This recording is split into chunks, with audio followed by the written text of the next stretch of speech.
सारे इंसान एक वसी मैदान में जमा किए जाएंगे जिसे मैदान हशर कहा जाता है। सारी मखलूक को एक सुर्खी माइल सफेद जमीन पर इकट्ठा किया जाएगा। रब्बे दो जहां इस जमीन को चमड़े की तरह फैला देगा और वो जमीन आज की मारूफ जमीन की तरह नहीं होगी, बल्कि अल्लाह ताला इस जमीन को दूसरी जमीन से तब्दील कर देगा। आसमान को भी इसी तरह तब्दील कर दिया जाएगा। ये मैदान इतना बड़ा होगा कि तमाम इंसानियत इसमें समा जाएगी। ये मैदान बिल्कुल हमवार होगा, कोई पहाड़, कोई गढ़ा, कोई बुलंदी नहीं। कयामत के दिन हर मरहला पिछले से ज्यादा हैबतनाक और खौफनाक होगा। इसके बाद सूरज सर के ऊपर आ जाएगा।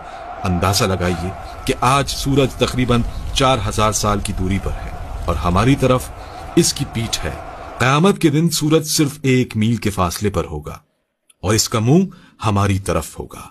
क्या हाल होगा।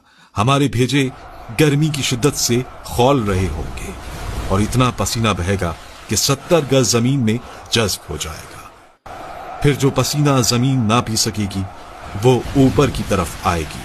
वो पसीना किसी के टखनों तक होगा तो किसी के घुटनों तक पहुंच जाएगा।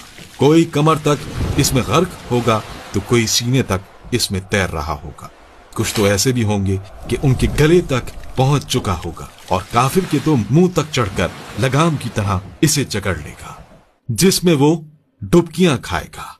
ये सब कुछ डिपेंड करेगा हमारे अमाल पर। अब लोगों के साथ उनके अमाल के हिसाब से मामला किया जाएगा। सजा या जजा अमाल को देखकर दी जाएगी। इस दिन किसी चीज का कोई साया नहीं होगा, लेकिन कुछ अहले ईमान ऐसे भी होंगे कि उन्हें अल्लाह रब्बुल इज्जत अपने अर्श के साए में रखेगा। इस गर्मी की हालत में प्यास की क्या कैफियत होगी। हाल ये होगा कि जबानें सूख कर काटा हो जाएंगी। कुछ तो जबानें मुंह से बाहर निकल आएंगी। दिल मुंह को आए होंगे। लोग अपने अपने गुनाहों के मुताबिक अजाब में होंगे। इस दिन कोई किसी का हाल पूछने वाला ना होगा।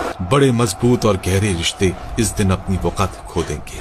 रिश्तेदारियां और ताल्लुकदारियां किसी काम नहीं आएंगी। यहाँ तक कि सगे रिश्तेदार जो दुनिया में एक दूसरे को देखकर जीते थे, इस दिन एक दूसरे से जान छुड़ाएंगे। भाई भाई से भागेगा, माँ औलाद से पीछा छुड़ाएगी तो औलाद माँ से दौड़ेगी। बाप बच्चों से बेजार होगा तो बच्चे बाप से भागेंगे। बीवी शौहर से भागेगी तो शौहर बीवी से भागेगा। आखिरकार कोई किसी की मदद करने को तैयार ना होगा। हर जान नफसी नफसी पुकारेगी। हर शख्स सिर्फ अपनी ही फिक्र में होगा। किसी दूसरे से इसे कोई सरोकार ना होगा। यह मुसीबतें चल ही रही होंगी कि जहन्नुम को लाया जाएगा।